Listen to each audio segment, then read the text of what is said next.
It's Tuesday morning, 4 o'clock.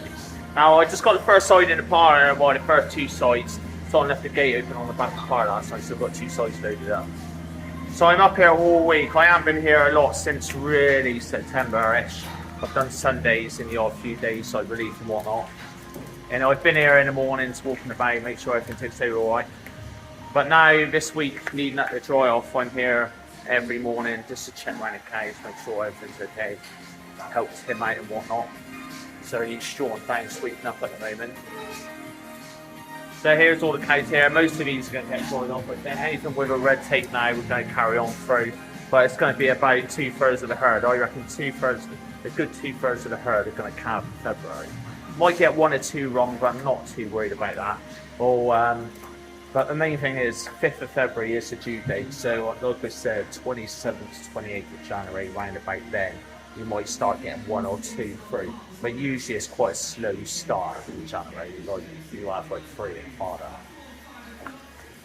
So that's the reason we're keeping the cows. We're going to keep milking on through the winter because the milk price next year is not looking great, and it's going to be February onwards looking at the milk price. So and that is when we start. So we don't want to start the year off on a low and then go through. I think it's only going to drop for a bit. My rolling coats just turned on and stuff like that. So the main thing I'm focusing on now is cash flow. I think cash flow is your number one on any business.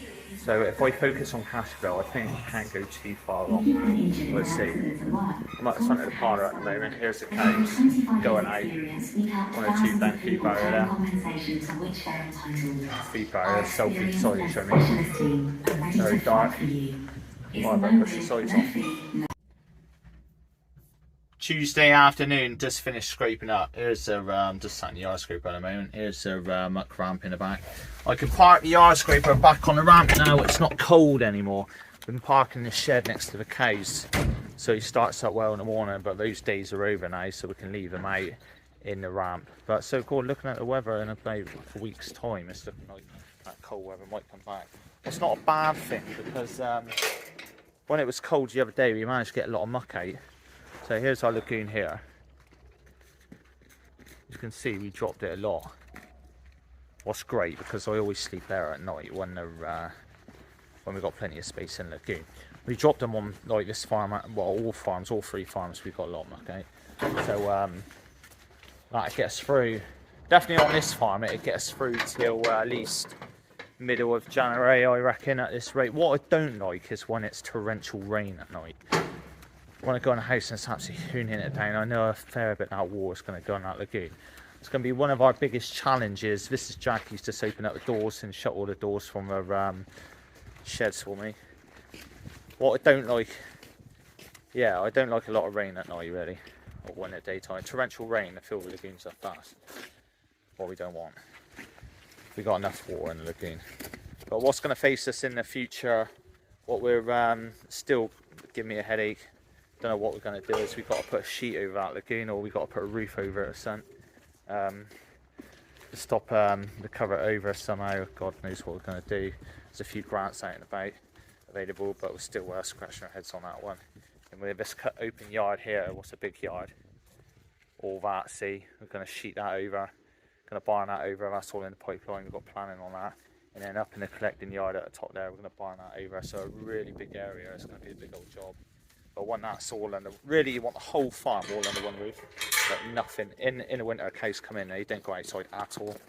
That's what you want really. All this open yard now is, with this torrential rain and whatnot, is a pain in the ass. Right, so we've done all the scraping up. Milking cows gone straight back into the shed here, into this one barn. And then we're just going to load the wagon up and put 2 loads of grub round in, and that is done for till this time tomorrow. So in that cold weather, the cows were eating a lot more silage, and now they're not eating as much, or they're just leaving a little bit. And they've left a fair bit here. And as I can see when I'm walking up through, there's a little bit of steam coming off that. So what I'm going to do is I'm going to sweep the whole lot away.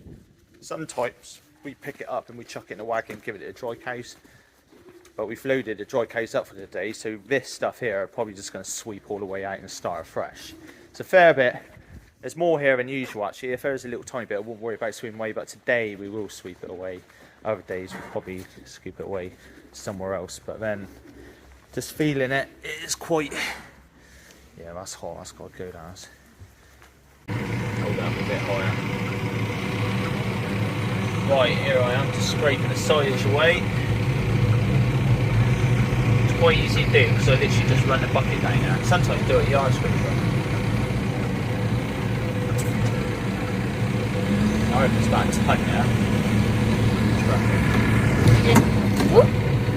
Do I just rub the side of it? Gotta watch that. I'll rip the tyre off.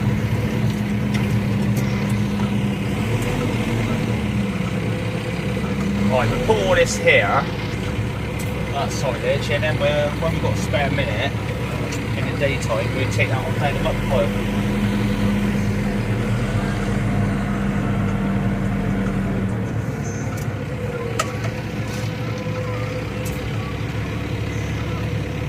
I reckon that's enough actually. That bit there, it's enough pot. Done it in one scoop pretty much. That's one good thing about floor feeding, you just scoop it out the way in about 20 seconds. You got pros and cons with it all, like feed bunkers are good because you ain't got to push the silage up. But then you've got to drive in there and feed them. But here, see, we can just feed them any time of day, no sweat. And when I sweep it away, I'll just push away. But then we've got to come out and push the silage up. You've got to push the silage up throughout the day. At night, so now I'm going to put 2 loads of grub out. I ain't got to push the silage at night because there'll be plenty of air when they start storming through it. That's the pile of silage here. So that's about a month's worth there. Like I said, we're push it out of the way. We'll scoop out and take it around the muck pile somewhere. But it done no harm there for a bit. We're not too much here because I don't like people coming out and seeing it. I think like chipping all the silage away. Right, that's relatively clean. It's got a load of wag now, Jan. Okay. Right, so the cows were calved this week. We've just loaded the calves up in a cattle box. They've been in the shed next door to the parlour with their cows. So we've just loaded them up in a box. Now we're taking them down to the calf huts. We've got 5 here, so that's ideal. 5 calves. I can learn they on their teat feeder this afternoon. They should go on straight away because the oldest out of these about 3 days old and the youngest was born yesterday. So they've all had mother's colostrum. They're going to go down there into this calf hut. And that's where they stay for about 10 weeks now until they get weaned off. Well, 12 weeks to say, yeah, 10 weeks. It's usually 12 weeks this time, yeah. It's a bit colder and whatnot. Right, so here we go. We've got a shed ready made up for them. They're going in one of the old sheds. Check this jacket out of the way. Jack's going to open the box up. I'll give you a hand, Shy. Bit of an awkward one. This is our old box. You got it? Yeah. Don't let it drop on the airplane. Right, then you've got to open up the gates. Right, before you open up that second gate, we've got to open up the pen, Jack. That's it, slide the pin out. Hold the gate back here, I'll be the gate man. I'll wait here. That's alright, I've got that pin.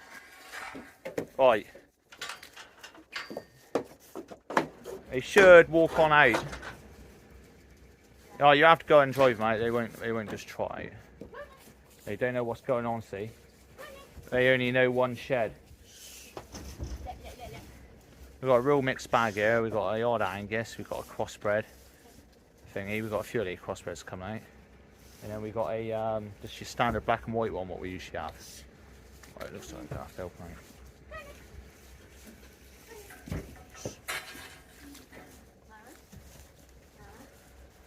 Right, let's have a go. Right, the main thing we've got to do is make sure they actually run in the shed, not out across that field there. You get them facing the right way, that's half a battle. As long as they're facing outwards, it's easier said than done. I'll get them on the ramp. A little push.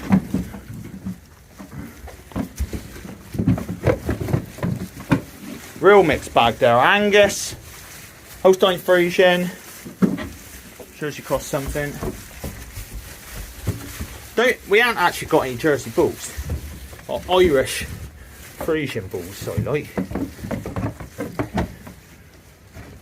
But we have got Jersey in hers, so. There we go. Last one. Right, we're going to go and get some milk now. Some of them might not want any, because cows were in with the calves this morning. So they ain't had calves in them for a good 8 hours.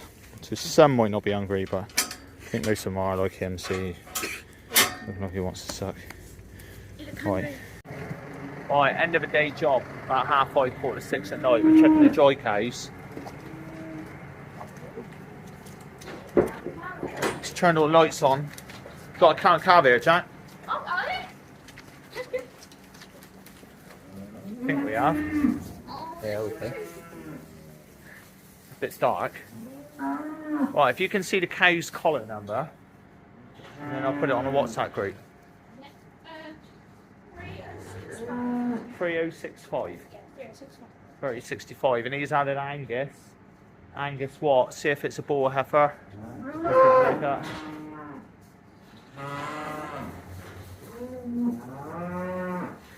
See? Okay.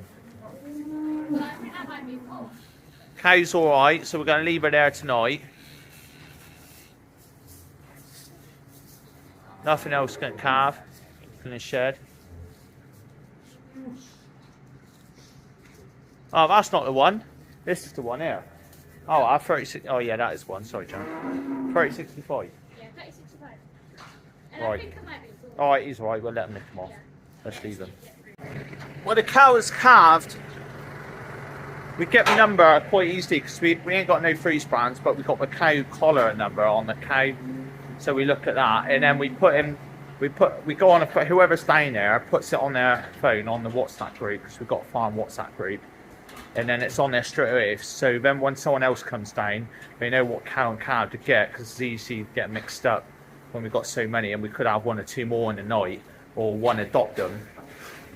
So that's what we do. Everything goes down on there straight away, and then whoever comes down in tomorrow can get him, put him in the holding pen, sort them out and bring them up to the farm, and then it's job done. It's all the young stock tonight. We're just finishing up for a night. I'm going to take the tractor back up, put the pusher up on, and we're done. Everything's been bedded down today. I just turned on all the lights. So I turned on all the lights down the calving sheds, just like one light.